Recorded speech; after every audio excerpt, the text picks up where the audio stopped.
Peer পদ্ধতি বুঝতে পারি না, আমি বুঝতে পারি না, সেটা জাতির উপরে চাপিয়ে দিচ্ছে। এটা আরেকটা শিক্ষার পরে অত্যাচার। আরে ভাই, আমি বুঝতে পারি না, সেটা তো আমার সীমাবদ্ধতা।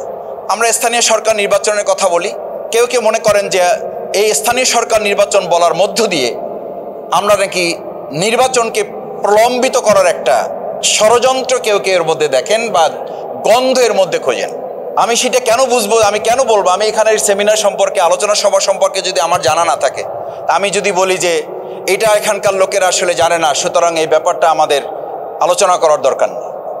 আমি খুব অবাক হই যে আমাদের খুব শিক্ষিত জাতির নেতৃত্ব যারা দিচ্ছেন, তারা যখন জাতিকে সামনে নিয়ে কোনো কথা জাতির উপর চাপিয়ে দিয়ে বলেন যে পিয়ার পদ্ধতি এই জাতি বুঝে না, তখন আসলে শুধু জাতিকে অবমূল্যায়ন বা তাদেরকে অন্যায়ভাবে তাদেরকে জুলুম করা হয় না, গোটা শিক্ষা ব্যবস্থাটাকে প্রস্তাবিত করে তোলা হয়।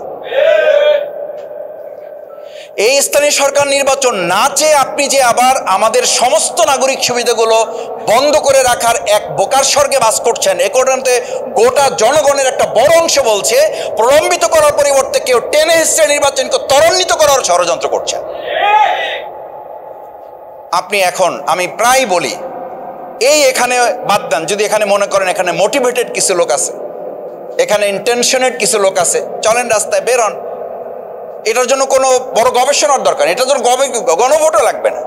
আপনি প্রেস ক্লাবের সামনে একটা জায়গা কোয়ারি করেন, আটকে দেন, 100 জন লোককে ধরেন, তাদেরকে জিজ্ঞেস করেন যে ভাই, আমরা ছাত্র জীবনে একটা সেন্টেন্স মুখস্থ করেছি, শিক্ষা জাতির মেরুদণ্ড। বিশ্ববিদ্যালয়ে পড়াকালীন সময় শিক্ষকরা আমাদেরকে বলছিলেন এটা একটু কারেকশন করতে হবে। তা আমরা বলতাম যে স্যার, এটা তো কারেকশন করেই ঠিক করা হয়েছে। বলছেন এটা কারেকশন লাগবে। কারেকশন লাগবে এই কারণে যে শিক্ষায় শিক্ষিত জাতিই হচ্ছে এরকম যে এখন আধুনিক বিশ্বে স্লোগান তুলেছে, আওয়ার নলেজ ব্রিংস আস নিয়ারার টু ইগনোরেন্স। শিক্ষাই আমাদেরকে অজ্ঞতার দিকে নিচ্ছে, hour ignorance brings us নিয়ারার to death. এই কুশিক্ষা বা অশিক্ষা আমাদেরকে মৃত্যুর দিকে ঠেলে দিচ্ছে। সে কারণে শিক্ষাই জাতির মেরুদণ্ড, এটার সাথে যোগ করতে হবে আদর্শ শিক্ষাই জাতির মেরুদণ্ড। না থাকার কারণে যা হচ্ছে, না থাকার কারণে আমরা এখন, কারণ কি? এটার জন্য কারণ তো আছে ভাই, এটার জন্য তো কারণ আছে। সেই কারণগুলো হচ্ছে আমাদের শিক্ষিত জাতি, শিক্ষিত অঞ্চল, শিক্ষিত গোষ্ঠী, তারাই আমরা বক্তৃতা করছি। আমার কথা না শুনলে টিউনও থাকতে পারবেন না, আমার কথা না শুনলে ওসি থাকতে পারবেন না, এলাকা ছাড়তে হবে। আমার কথা না শুনলে আপনি ডিসিগিরি করতে পারবেন না, আমার কথা না শুনলে, আমার লোক না ছাড়লে থানা ভাঙচুর করে ফেলবো, আপনারা কিছুই করতে পারবেন না। কিছু করা যাচ্ছে না তো। আমরা থানা রক্ষা করতে পারি না, সেই লোকরা হাজার হাজার কেন্দ্র আমরা রক্ষা করতে পারবো, এটা শফিকুল ইসলাম মাসুদ আমাকে কেন বিশ্বাস করতে হবে? আমি আমার এলাকার কথা মাঝে মধ্যে বলি, এলাকার কথা তো একটা টোকেন এলাকা, এটা সেই এলাকা তো এখন, এই গতকালকেও তো আমাদের মিডিয়াতে আমি দেখলাম, আমি আমার খোঁজ নিয়েছি, আমার ভাইদেরকে আমি বলেছি, তাকে একটা দল করার প্রস্তাব দেওয়া হয়েছে, সেই দলের প্রস্তাবে সে রাজি না হওয়ায় তার উপর হামলা করা হয়েছে, তাকে মারধর করা হয়েছে, শারীরিকভাবে নির্যাতন করে তাকে হসপিটালে ভর্তি করা হয়েছে। কেন সে ওই দল করবে না? তাহলে ফেসিবাদ মুক্ত আমরা যখন বলছি, সেই ভাইয়েরাই আবার যখন বলেন আইন অঙ্গনে, প্রশাসনে, বিভিন্ন কেন্দ্রে রন্ধ্রে রন্ধ্রে ফেসিবাদের দোসররা বসে আছে, সেই দোসরদের দিয়ে আপনি কি করে অবাধ, সুষ্ঠু, অংশগ্রহণমূলক, নিরপেক্ষ একটা নির্বাচন আপনি করবেন? এটা কি করে আপনি আশা করেন? যেই শিক্ষা প্রতিষ্ঠানগুলোতে এখনো ফ্যাসিস্টদেরকে, দোসরদেরকে সরিয়ে কমিটিগুলো পুনর্গঠন করা সম্ভব হয় নাই, সেই শিক্ষকদেরকে বাদ দিয়ে আপনি কি করে একটা সুষ্ঠু নির্বাচন করবেন? এই শিক্ষকরাই তো প্রিজাইডিং অফিসার এবং বিজ্ঞ কেন্দ্রে তারা দায়িত্ব পালন করবে। আমি কথা বাড়াতে চাই না, প্রধান বক্তা গুরুত্বপূর্ণ বক্তব্য রেখেছেন, প্রধান অতিথি কথা বলবেন। আমি শেষ একটা কথা বলে আমার বক্তব্যের ইতি টানতে চাই।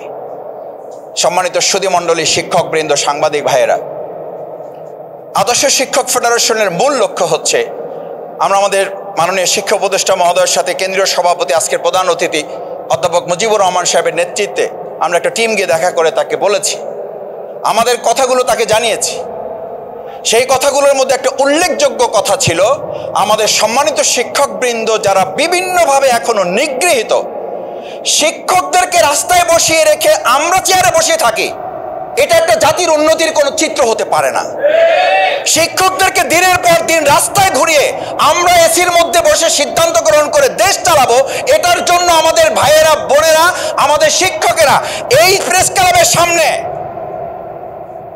যারা এসির মধ্যে বসে এখন দেশ চালান, আমি শফিকুল ইসলাম মাসুদ সাক্ষী দিচ্ছি, এই প্রেস ক্লাবের সামনে আমি লুঙ্গি পরা শিক্ষকদেরকে দেখেছি যারা ঘর থেকে প্যান্ট পরে আসার সময় নেন নাই, তার আগে তার ছাত্রদেরকে বাঁচাবার জন্য ফ্যাসিবাদের গুলির সামনে দাঁড়িয়েছেন। সেই শিক্ষকদের দাবি না মানলে বাংলাদেশকে সামনে দিকে সুষ্ঠুভাবে পরিচালনা করা যাবে এটা কেউ বিশ্বাস করে না।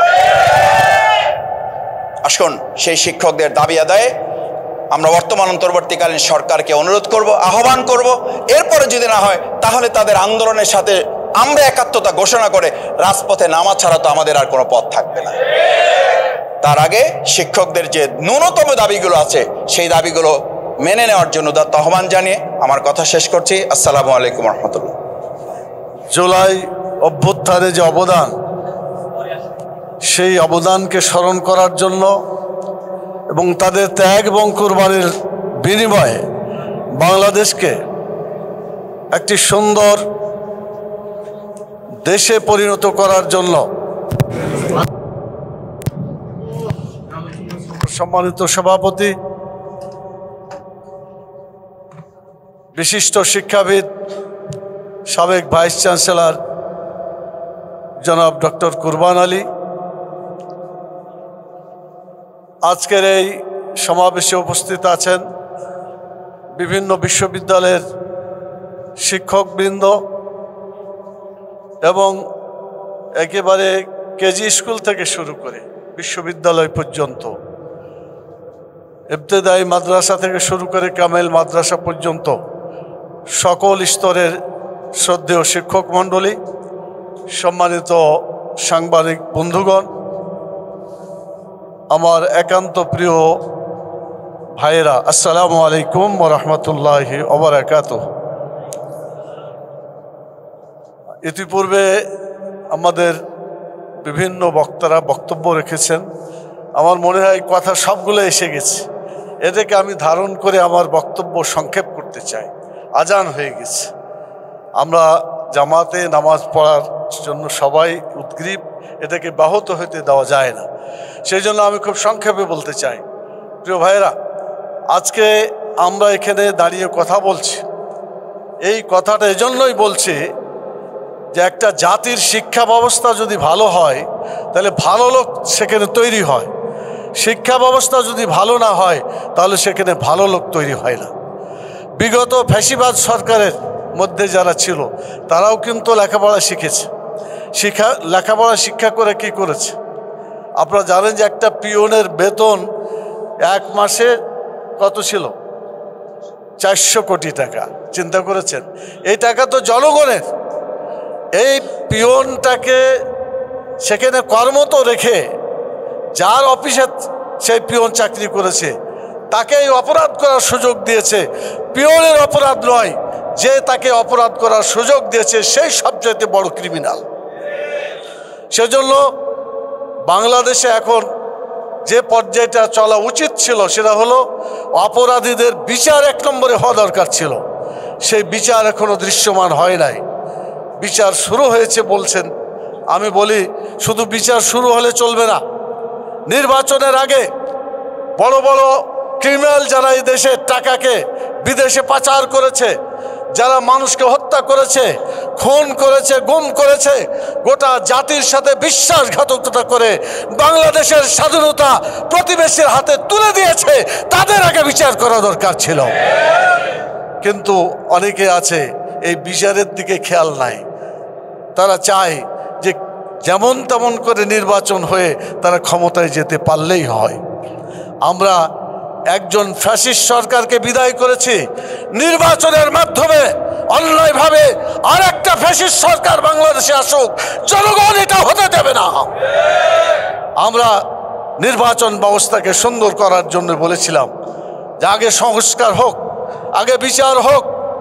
আমরা বলেছি পিআর পদ্ধতিতে নির্বাচন করার জন্য। আমরা বলেছি প্রবাসী লোকদের যারা আছে, রেমিটেন্স যোদ্ধা যারা বাংলাদেশে কোটি কোটি ডলার আমাদের দেশে নিয়ে আসছে সেই রেমিটেন্স যোদ্ধাদের এখনও তাদেরকে ভোটার করা হয় নাই। আমরা বলছি তাদের ভোটার করতে হবে। সেই প্রক্রিয়া করার জন্য যে সময়টুকু লাগে তার দিতে হবে। নির্বাচন রমজানের আগে হোক, কোনো আপত্তি নাই, কিন্তু অবশ্যই জনগণ যে দাবি করেছে এই দাবি পূরণের পরেই নির্বাচন হতে হবে, অন্যথায় বাংলাদেশের নির্বাচন সুষ্ঠু হতে পারে না। আজকে ওয়ার্ডে যান, ইউনিয়নে যান, উপজেলায় যান, বিভিন্ন জেলা পর্যায়ে যান, সেখানে কিন্তু নির্বাচিত প্রতিনিধি নাই। আপনারা জানেন নির্বাচিত প্রতিনিধি সেখানে নাই। আজকে মাস্তান, বিভিন্ন ধরনের চাঁদাবাজ আজকে তারা সেখানে জায়গা করে নিয়েছে এবং তারা আজকে গোটা দেশের যে অবস্থা করেছে, দু একটা ঘটনায় আপনারা জানেন। এখন চাঁদা না দিলে তাকে মেরে ফেলা হয়। মানে আজব এই বাংলাদেশ, চাঁদা না দিলেই জীবন শেষ। কিন্তু আমাদের এমন একটা দেশ হওয়া দরকার, এমন একটা সংবিধান দেশে প্রণয়ন করা দরকার যেখানে সেই দেশ হবে যে এখন যেমন বলা হচ্ছে এমন একটি দেশ, চাঁদা না দিলে জীবন শেষ। তখন এমন অবস্থা হতে হবে যে এই দেশ চাঁদা চাইলেই তার জীবন শেষ। এইরকম পরিস্থিতি যদি হয় তাহলে সৎ নেতৃত্ব গড়ে উঠবে ইনশাআল্লাহ। আমরা বেশি লম্বা করতে চাচ্ছি না। সম্মানিত ভাইরা, আমাদের আজকের মূল বক্তব্য হচ্ছে তিনটে। এক নম্বর হচ্ছে ছাত্র এবং শিক্ষকদের যে অবদান ছিল, সেই অবদান স্থায়ীভাবে স্বীকৃতি দেওয়ার জন্য যে জুলাই ঘোষণা হয়েছে সেখানে কিন্তু শিক্ষক ছাত্রের অবদানের কথা উল্লেখ নাই, এটা অন্তর্ভুক্ত করতে হবে। দুই নম্বর আমাদের দাবি যেটা, সেটা হচ্ছে যে এদেশের শিক্ষা ব্যবস্থাকে সত্যিকারভাবে এমনভাবে গড়ে তুলতে হবে যাতে চরিত্র তৈরি হয়, কোনো চাঁদাবাজ তৈরি না হয়, খুনি ডাকাত যাতে তৈরি না হয়, এমন শিক্ষা ব্যবস্থা বাংলাদেশে চালু করতে হবে। সর্বশেষ কথা বলে আমি শেষ করতে চাই, কারণ 5টায় জামাত, সেজন্য আমি কথাকে একেবারে শেষ করছি। আগামী নির্বাচনটা যখন হতে যাচ্ছে, আজকে আপনারা যারা এখানে উপস্থিত আছেন, আপনারা সাক্ষী, আমাদের সেক্রেটারি জেনারেল বলে গেছেন, সেটা হলো জুলাই ঘোষণা হয়েছে। এই জুলাই ঘোষণার মধ্যে এটা একটা অসম্পূর্ণতা আছে, যেগুলো বাদ চলে গেছে সেগুলোকে অন্তর্ভুক্ত করতে হবে। যদি অন্তর্ভুক্ত হয় তাহলে জুলাই বিপ্লবের, জুলাই অভ্যুত্থানের যে চেতনা, সেই চেতনা আমরা জাতির কাছে উপস্থাপন করতে পারবো ইনশাআল্লাহ। তো আপনাদের কাছে আমি ধন্যবাদ জানাই। আজকে আদর্শ শিক্ষক ফেডারেশন আমাদের কাছে সুন্দরভাবে একটা আয়োজনের ব্যবস্থা করেছে, তাদেরকে ধন্যবাদ জানাই এবং সম্মানিত সাংবাদিক বন্ধুগণকে ধন্যবাদ জানাই। তাদের মাধ্যমে আমাদের এই কথাগুলো সত্যিকারভাবে সকল মানুষের কাছে যাবে, আন্তর্জাতিক বিশ্বে যাবে। আমি শেষ কথা বলতে চাই, বাংলাদেশে অধিকাংশ মানুষ যাদের ঈমান আকীদা বিশ্বাস করে দুনিয়া এবং আখেরাতে কল্যাণের জন্য, আমাদের শিক্ষা ব্যবস্থা আখেরাতের কোনো চিন্তা চেতনা নাই। আখেরাতের চিন্তাবিহীন যে শিক্ষা ব্যবস্থা, এই শিক্ষা ব্যবস্থা বাতিল করে এমন একটা শিক্ষা ব্যবস্থা গড়ে তুলতে হবে, দুনিয়াতেও কল্যাণ হবে, আখেরাতেও কল্যাণ হবে, দুনিয়াতেও শান্তি পাবে, মরার পরে আমরা আখেরাতে শান্তি পাবো, জান্নাতে যেতে পারবো, এমন শিক্ষা ব্যবস্থা গড়ে তোলার আহ্বান জানিয়ে আপনারা সকলকে ধন্যবাদ জানিয়ে আমার কথা এখানেই শেষ করছি। আসসালামু আলাইকুম ওয়া রাহমাতুল্লাহি ওয়া বারাকাতুহু।